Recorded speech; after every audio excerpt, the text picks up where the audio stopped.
Hello guys, good morning. Guys, may pizza ako sa kilikili. Good morning guys. Today is August 12. September 12, sorry. September 12 tayo ngayon. Kamusta kayo? Kamusta yung mga morning ninyo dyan? Sana okay lang. Berber na tayo. Ito yung unang vlog ko for this month kasi naging busy talaga ako. Sobra akong busy guys. Ito lang, nag-vlog lang si Inday kasi mamaya nag-aantay lang ako ng oras. 1 hour pa naman, papasok ako sa office. So, abang nag-aayos ako, nagkakape ako.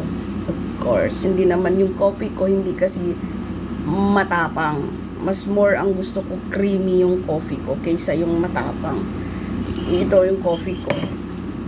So, andito ako ngayon, nag-aayos kasi, right? Papasok na ako. So, antay ko lang ng konting oras dahil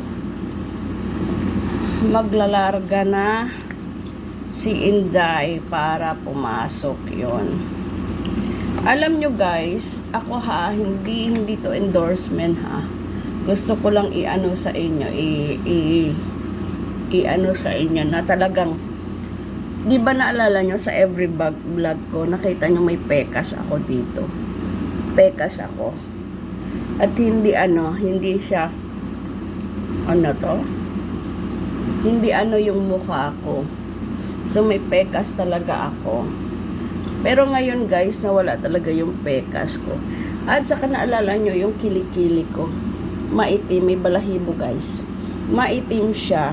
Pero ngayon tignan nyo ng kulay ng kilikili ko.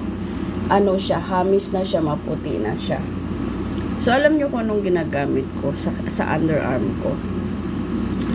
Effective talaga. Hindi siya endorsement. Hindi naman siya Basta gusto ko lang i-share sa inyo na maganda. Sobra talaga siya maganda. Hindi naman siya gaano ka-pricey. Okay? Hindi siya pricey guys. Hindi siya pricey.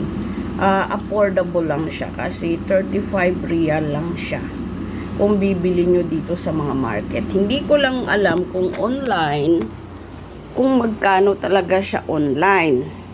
Pero guys, kung dito nyo sa market bibilhin siya, murang-mura talaga siya guys. Affordable lang sa bulsa natin. Ito yung gamit ko. Ito. Hindi siya endorsement ha. Hindi siya endorsement. Total White Underarm Cream. Ito siya. Ito yung ginagamit ko guys. Para sa kilikili ko. Okay? Napaka-effective. Ako na mismo nagsasabi, napaka-effective. Kasi, bale,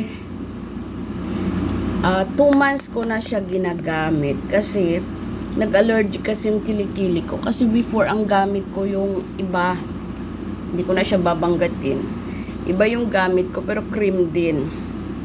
Ano din siya, famous din siya na cream. Yun ang ginagamit ko. Pero, talagang nagpantal-pantal, nagpula, humabdi yung kilikili ko.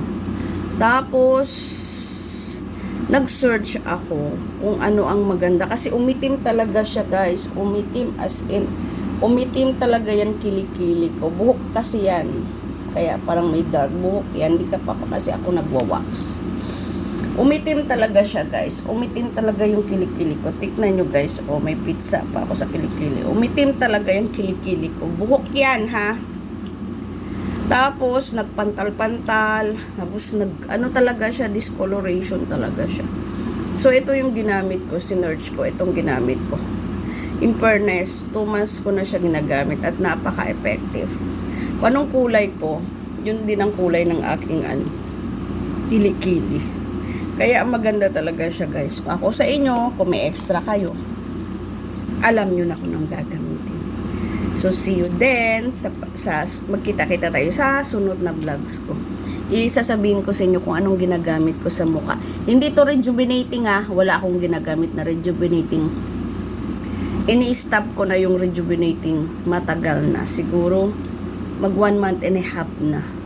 Hindi na ako gumagamit ng rejuvenating kasi nga takot ako na masisira nga siya, ninipis ng ninipis. Tapos pag uwi natin sa Pilipinas, magkakamelasma tayo. Katulad ako, prone talaga ako sa melasma.